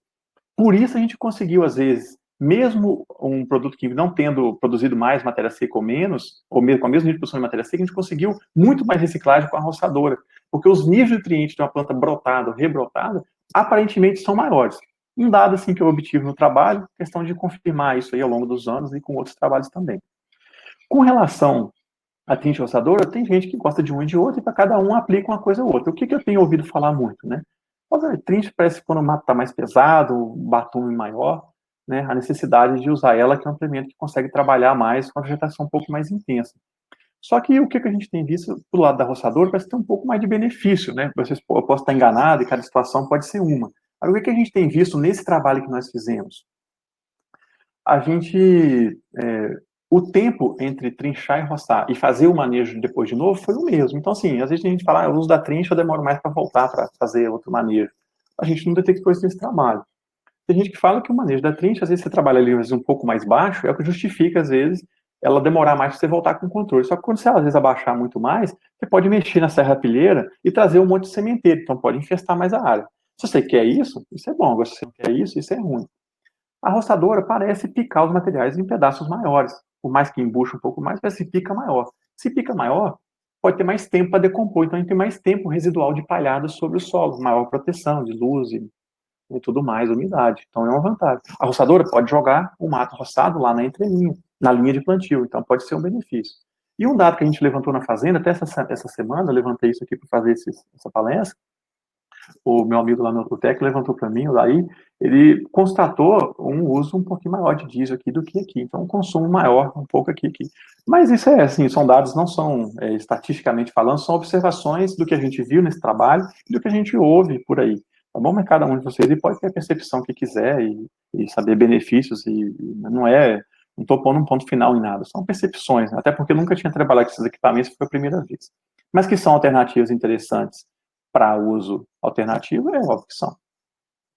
Trouxe aqui de curiosidade, não vou falar dela, só mostrar, a gente sabe que tem aí o processo de eletrocução ou capina elétrica, tem máquinas sendo desenvolvidas e instrumentos, né, não sei a que custo está ocorrendo, né, conheço pouco também, mas que são alternativas também, paralelas, e que pode encaixar no manejo integrado de plantas daninhas em café. Tá bom?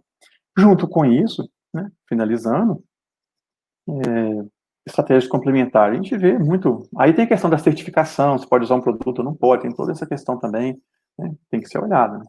Controle em linhas alternadas, né, controle em faixa paralela à saia, a gente falou, o manejo tem que ser variável com as condições de cada talhão, não dá para fazer uma coisa para tudo, né? Manejo mais frequente, não sei, essa ideia para mim é boa, de manejar mais frequente, planta mais baixa, mais jovem, dose menor, menos deriva para o café, quem sabe pegar na pré-emergência, parece estratégico isso aí, né? Plantas de cobertura é uma realidade, né? À medida que você coloca uma planta de cobertura que você consegue domar e levar a rédea curta, por que não é bom? Você tem que saber como fazer isso aí, encontrar o caminho, tá bom? Tem tecnologia para isso.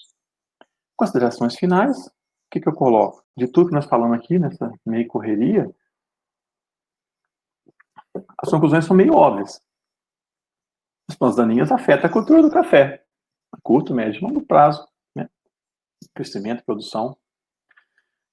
A gente vai ter que fazer o manejo, então a gente não pode parar de fazer o manejo. Se a gente não fizer o manejo, a gente perde a produtividade, lembra lá? Tem que fazer o manejo. Né? O manejo é tudo. Se o manejo for adequado, pessoal, a gente vai ter benefício para a lavoura. É óbvio, eu mostrei vários aqui. Então, toda vez que a gente faz o manejo adequado, a gente vai ter o benefício para a lavoura. E vai ter o benefício nosso aqui, comercial, de não ter resíduo no grão, de ter abaixo do nível restritivo. Falando isso de forma diferente, se a gente fizer um manejo inadequado, a gente pode trazer prejuízo. Então, percebe que são duas coisas, né? Se faz adequado, você traz benefício. Agora, se fizer inadequado, você pode tomar ferro duas vezes. Né? Então, pode ter prejuízo. A lavoura, não só de competição, mas os problemas que a gente está tratando aqui agora. Né? E prejuízo à lavoura, pensando assim, lavouras, o cafeicultor inserido nisso, questões econômicas, questões ambientais, tudo colocado junto na balança. Então, o manejo de planta daninha, sei lá, felizmente eu tenho visto que ele tem voltado um pouco a discussão, essa palestra nossa aqui é um exemplo disso, né? Eu sempre trabalhei com planta daninha desde a década de 90, e assim, eu vi nos últimos 3, 4 anos para cá que a gente está falando um pouco mais de planta daninha em café. Antes não se falava muito, parece que estava tudo dominado, né? Todo mundo fazia tudo. A sensação que eu tenho, me desculpe, sendo muito franco com vocês aqui, foi uma área muito esquecida, né, da cafeicultura, porque parece que ficou muito fácil de fazer. E agora o crivo está apertando e a gente tem que ter eficiência. Então, acho que é só a gente voltar às bases que a gente fazia, que a gente aprendeu, para a gente continuar fazendo bem o que a gente fazia no passado. Né? O manejo tem que ser específico para cada lavoura. Tá bom? Tem que ser específico, cada caso é um caso, e está aí o engenheiro agrônomo que vai dar o posicionamento que tem que ser feito. O manejo tem que ser integrado, tá certo? Manejo integrado, pessoal, não com base apenas no herbicida. Eu mostrei para vocês aqui hoje. Conhecer as plantas, conhecer os outros métodos. Né? Isso é manejo integrado. Isso resolve o problema. Por mais que possa ter um custo um pouco maior, mas é melhor às vezes ter um custo maior e continuar comercializando, vendendo, produzindo, né, do que a gente ter problemas com isso daí. Sei lá, tem que se pensar nisso daí. Se a gente não quer ter resíduo de glifosato no grão, não ter resíduo dele no grão, não usa. Eu tenho que falar isso aqui. Se a gente não quer ter, não usa. É aquela condição, causa e efeito. Né? Não usa. Só que na medida que a gente fala assim, não vou usar, a gente tem que olhar para o outro lado, a outra ponta do iceberg, né? Eu falar não usar, às vezes é a pontinha que a gente está vendo, mas o que está por baixo? Tudo isso que eu falei aqui. É uma complexidade. Quando a gente sai de uma molécula que trazia uma certa segurança para a gente cai nas outras alternativas de controle, a gente tem que conhecê-las. Apresentei alguns para vocês aqui. Né?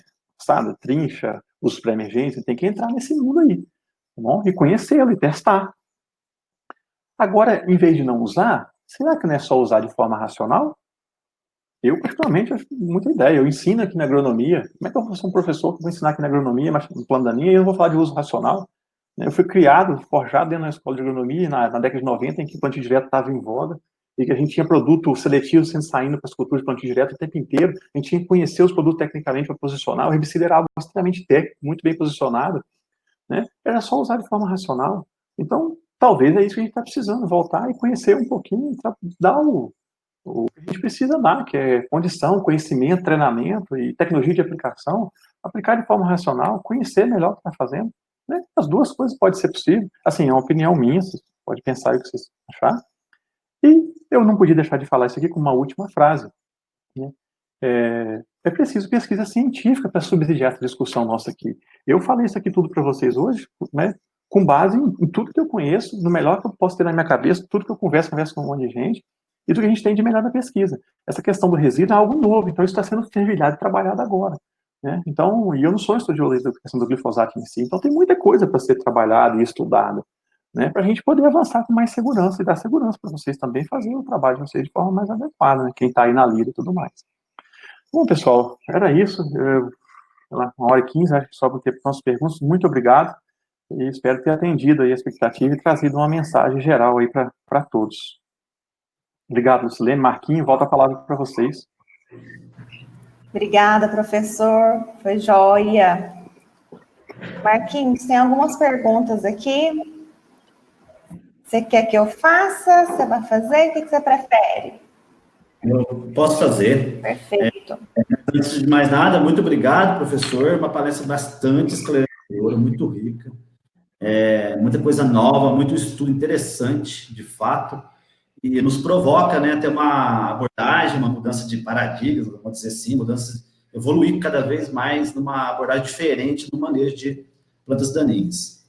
Nós tivemos vários comentários, elogios sobre a sua apresentação, e no momento nós temos duas perguntas. Uma do Chico Muniz, que é nosso agrônomo do campo, que ele gostaria de saber, professor, se além da deriva provocada pela aplicação nas folhas do café, o cafeeiro absorve o glifosato pela raiz. E estendendo essa pergunta do Chico, que seria até uma dúvida minha também, para complementar, absorção pelo caule também da planta do cafeeiro. Obrigado aí, Chico, pelas perguntas, né? Eu já imaginava que elas viriam, né? Vocês viram que eu não falei disso na palestra, né? Vocês devem ter percebido isso, né? Eu não abordei. Eu não abordei porque particularmente, eu não acredito nelas. Eu acho que falta pesquisas nisso aí para subsidiar de fato isso está acontecendo. Talvez por negligência minha de não conhecer todos os trabalhos que foram publicados com glifosato. Eu falei, eu não sou estudioso do glifosato no café, né? Já fiz pesquisa de eficiência e tudo mais, mas de translocação, de absorção, nunca trabalhei com isso daí. Então, assim, eu sou um pouco cético com relação a essa questão da absorção radicular, tá bom? Já trabalhamos muito glifosato em café, mas muito ao longo da vida, né? Ele sustentou a cafeicultura ao longo do tempo. A gente trabalhava em lavoura nova, inclusive. Tem toda uma questão química do produto com o solo, né? Assim, eu não negligencio essa questão de que tem exudação radicular e tudo mais. Conheço relatos de amigos, inclusive, de intoxicação da lavoura via raiz e tudo mais. Então, assim, não é algo que negue que esteja acontecendo.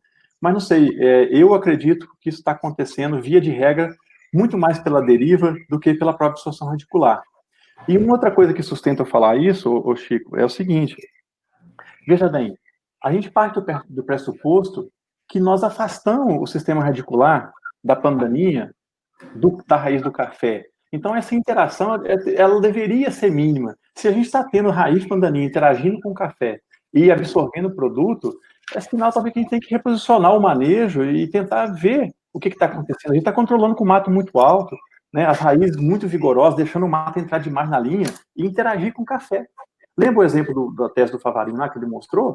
A hora que tirou uma faixa, né, o nitrogênio que é extremamente móvel no solo e na planta, né, a bactéria não conseguiu pegar ele lá no café. Então, eu não sei, eu acho que a gente está deixando muito mato chegar perto do pé de café, E a hora que a gente entra com o produto, tem essa exudação que pode estar tendo problema, sabe? Infelizmente, eu não tenho dado aqui científico para trazer. Eu precisaria de mais tempo para a gente discutir isso aí. Tá bom? Não estou falando que não tem, mas é algo que eu não sustentaria tanto. Eu creio muito na deriva, por enquanto, sabe? É o que a gente mais vê. Posso estar equivocado, tá? Com relação ao caule, também não acredito muito não, Marquinhos. Ainda mais se usar em... Poxa, a gente aplicava isso em Lavoura Nova. Vocês viram a foto que eu mostrei, com o chapéu de Napoleão, pegando ali em 2, 3 centímetros, né, no nível do solo. Então, nunca teve problema fazendo com isso. Na lavoura adulta, eu não creio que tenha, assim, tanta coisa assim com relação ao caule. É muito lignificado, tem uma pteridese muito grande. Eu não sei, eu acho assim, é muito restrito, sabe, diante do que a deriva pode levar. Mas, como eu falei, precisava separar um pouco mais de literatura e eu não tenho esses dados aqui para falar. Tanto é que eu não coloquei na palestra, vou ficar devendo isso para vocês. É algo novo, a gente precisa estudar um pouco mais nisso. Eu, inclusive, para responder vocês melhor, tá bom? Mas vocês podem fazer o contraponto aí. Eu não sou cético com relação a isso, não. Só preciso de mais evidência, sabe? A gente fica achando muita coisa. De astrologia, a agricultura já está cheia. A gente precisa mais disso. Sem dúvida. Muito obrigado por essa resposta. A gente tem mais uma pergunta da Júlia. Ela é nossa agrônoma também, agrônoma, né, do campo. Ela pergunta o seguinte, professor: você acha que, se aplicarmos o glifosato no período de granação do fruto, com toda a proteção necessária, podemos ter o problema de resíduo no grão? E também, eu acredito que foi um comentário, foi uma informação muito importante, rica demais, que eu acredito que seria uma forma que os produtores, os técnicos, recomendassem os produtores, né, a evitar essa janela de aplicação. Talvez aplicar o produto antes ou depois, e se tiver que fazer alguma intervenção no controle de plantarinha, com roçadas, né? Mas faça as suas considerações.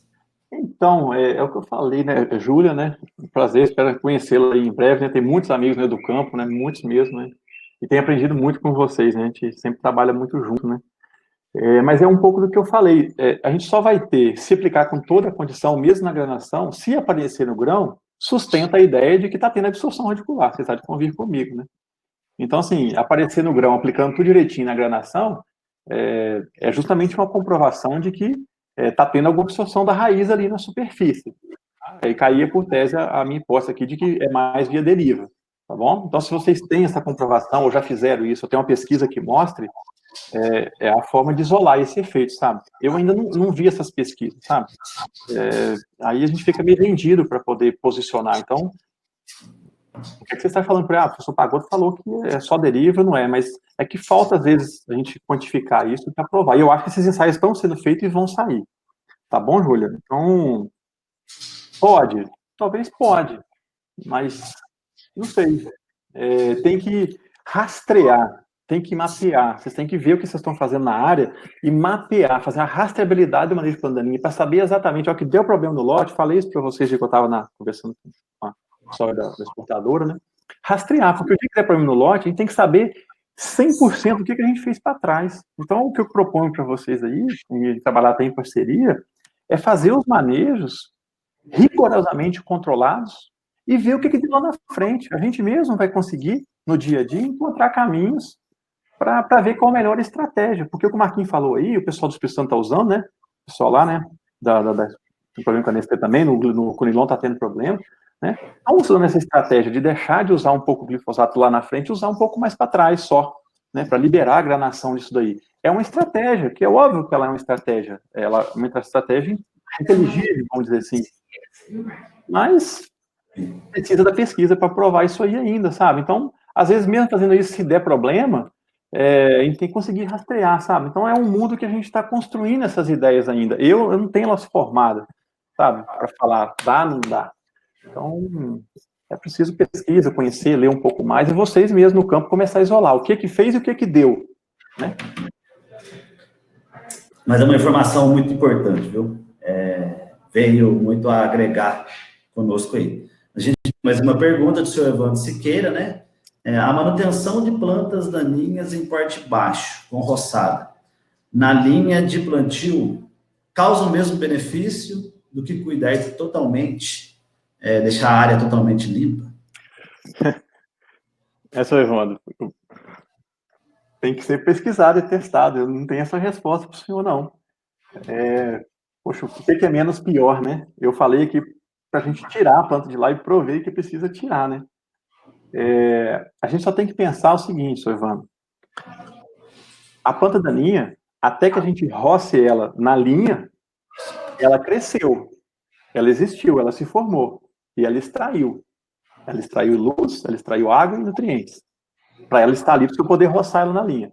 Nesse período que ela se formou, até o senhor roçar ela competiu com o sistema radiculado cafeiro que está ali.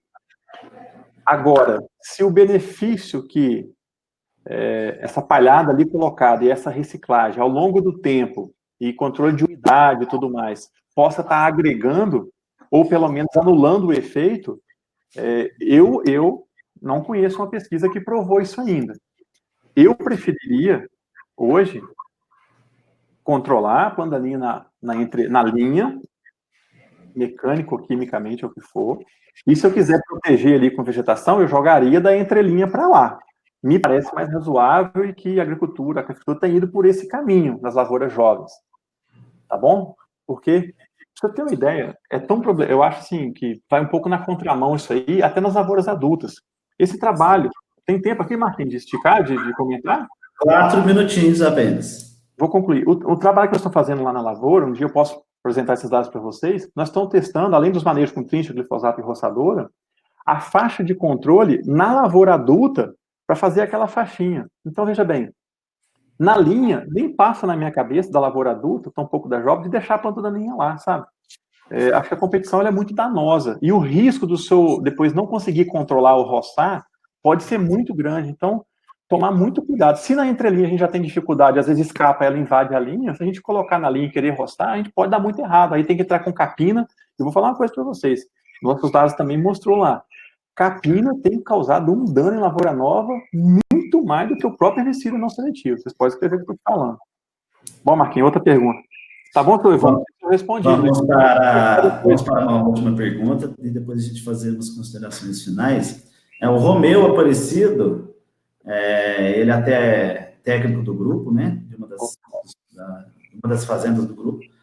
Professor, o glifosato é o princípio utilizado em vários anos na cafeicultura. Você acredita que a toxicidade acumula desse princípio ativo quando encontrada nos frutos? Eu acredito que ele queira ter perguntado o seguinte, se a planta, se o café estiver com resíduo de glifosato, vai perdurar esse resíduo, né, para a próxima safra? Excelente pergunta para a gente testar. Não sei, eu não creio. Se eu fosse testar uma hipótese para pesquisar, eu colocaria lá. Tipo assim, não acontece, não deixa esse resíduo para a próxima safra. Eu não quero acreditar, não sei se eu não quero acreditar, ou colocaria, teoricamente, que não deixaria. Certo? Vamos supor, colocando em pingo nos is, a gente aplicar ele em abril. Né? Nem pensando naquela safra que está vindo ali que a gente vai colher, tirando de lado. Pensando no repouso vegetativo, que vai vir uma florada, que vai dar a flor, que o fruto da próxima safra vai ser comprometido, não sei, é muito distante para a gente entender. Eu não sei a persistência do produto dentro da planta de café, sabe? Eu precisava estudar um pouco mais e entender para tentar posicionar para o senhor, viu, o professor Romeu. Tá bom, meu amigo? Eu não sei. Ser testado. Temos que fazer essa pergunta e ver outras respostas. Eu creio que não. Demanda muito estudo mesmo. Nossa, né? É um campo em aberto. Professor, eu gostaria, então, de fazer mais um agradecimento, né, ao senhor. Tem mais algumas perguntas, mas a gente está com o tempo total, a gente vai tentar enviar para o senhor nos retornar, né? Claro. E antes de finalizar, gostaria de passar a palavra para a Lucilene, depois para o senhor, professor, e eu faço o fechamento. À vontade. Obrigada, Marcos. Professor, que bacana, fiquei muito feliz com o resultado, passou de uma forma muito prudente, obrigada por dividir conosco esse conhecimento que o senhor se disponibilizou, né? Com certeza vai contribuir muito para o desenvolvimento, né, do produtor em sua propriedade, e, consequentemente, isso contribui para o desenvolvimento do nosso território. Fico muito feliz, agradeço mais uma vez a família exportadora pela atenção, pelo carinho e consideração e a confiança que vocês possuem na nossa instituição. Agradeço, me coloco à disposição mais uma vez e agradeço de coração pelas palavras. Me perguntaram no início se nós iríamos disponibilizar a apresentação, tá? Depois será disponibilizada sim, eu vou encaminhar para a equipe da exportadora e vocês podem solicitar direto que eles vão enviando para vocês. Mais uma vez, obrigada. Vamos, né, iniciar. Foi uma manhã muito proveitosa, né, no Dia Internacional do Café. Parabéns a todos envolvidos nesse setor e que a gente tenha um dia bacana, um final de dia muito proveitoso. Obrigada a todos. Obrigado. Posso fazer um comentário? Pode ser, professor, só bem. Enfim, nossa, eu estou muito satisfeito de estar aqui com vocês, por estar, assim, já sou parceiro do Sebrae, né, Longrado, tenho mais contato com o pessoal, às vezes, do Cerrado, fico feliz de conhecê-lo agora, né, e de poder fazer novas parcerias, tá bom? Estou à disposição. O pessoal do campo que está aí assistindo, né, nós temos um carinho muito grande todos eles, tem muitos amigos no campo, muitas das informações que eu trago aqui é de tanto conversar com essa turma toda, então a gente está antenado a tudo que está acontecendo, então eu gosto muito de vocês, então vocês podem entrar em contato aí, sempre que precisar, para a gente trocar informação. As perguntas que sobraram aí, vocês podem mandar, tá, Marquinhos, se vocês não quiserem mandar, pode pedir o pessoal que perguntou, mandar direto para mim, sabe? O e-mail é claudiopagoto@ufv.br, tá? claudiopagoto@ufv.br, o Pagoto é com 2 T's. Podem mandar pergunta agora, depois, amanhã, a vida inteira, sabe? E eu lamento, às vezes, não ter muitas das respostas às perguntas, porque são perguntas que não foram respondidas ainda. E que esse conhecimento, às vezes, pode estar por aí, mas ainda não chegou, assim, para todo mundo, né? Agradeço Marquinhos, portadora também, da parceria, um contato novo, né, que a gente está tendo também, então, quero ter atendido a expectativa, estou à disposição aqui, para vocês precisarem, né, fora aqui da live, no dia a dia, a vida da gente é café, né, e quando da minha fisiologia, eu falo disso dia e noite, então, se a gente puder somar e construir, eu estou junto, tá bom? Fique com Deus, e obrigado a todos, né? Perfeito, professor. Lucilene, muito obrigado, reforçando a parceria com o Sebrae, como sempre, né? Professor, muito obrigado pelos conhecimentos que o senhor repassou para nós, né? Dá para conversar o dia todo, a semana toda. Eu tenho uma lista de perguntas aqui, minhas. Vou mandar. Mas eu vou acabar enviando. Então, pessoal, para finalizar a nossa primeira live aí, gostaria de agradecer a todos os participantes, né? Que vieram perguntas, que vieram elogios. Em nome do Departamento Comercial, em nome do nosso senhor Marcos Ribeiro, né, o Marcos Pisca, que é o nosso gerente comercial, agradecemos também a todos os produtores, né, que vêm trabalhando conosco aí há vários anos, este ano, esperamos que o ano que vem também. Agradecer também toda a logística da empresa, né, logística de transportes, nossa classificação, nossos armazéns em Guaxupé, em São José do Rio Pardo, e deixar a nossa mensagem que o futuro é a nossa história. Então, a gente conta com o apoio dos nossos parceiros e dos nossos produtores, e contem conosco, e que o produtor tenha necessidade de comercializar o café, a gente tem várias oportunidades, várias operações comerciais que venham atender as necessidades e oportunidades dentro do dia a dia. Então, para encerrar, mais uma vez agradeço a todos vocês e até a próxima live e muito obrigado a todos. E tenham um ótimo Dia Internacional do Café. Obrigada, pessoal. Bom trabalho a todos. Tchau, tchau. Tchau.